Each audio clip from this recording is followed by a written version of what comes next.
నేను నీకు తోడయుండి నిన్ను ఆశీర్వదించెదను. ఆదికాండం 26:3.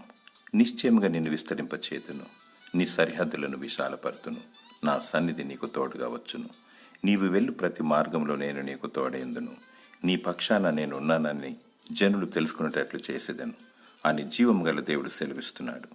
తన బలిష్టమైన హస్తం క్రింద నేను దాచి ఉంచును, తన రెక్కల క్రింద నీకు ఆశ్రయము కలుగును. అధైర్యపడకు, నేను ఒంటరిని అని కురింగిపోతున్నావా? పగిలిన హృదయాలకు, నలిగిన మనస్సులకు ఆయన ఆసన్నుడు. దేవుడు నిన్ను దీవించును, పరలోకపు ఆశీర్వాదాల చేత నిన్ను నింపును. దేవుడు నమ్మదగినవాడు, తన వాగ్దానాన్ని నెరవేర్చువాడు, మాట తప్పనివాడు. ఆత్మతో సత్యముతో దేవుని ఆరాధించు, అంతం వరకు ప్రభువును వెంబడించు. ప్రార్థనా జీవితం కలిగి దుష్టుని ఎదిరించు. సదాకాలము తోడయుండి నిన్ను దేవుడు దీవించునుగాక. ఆమేన్.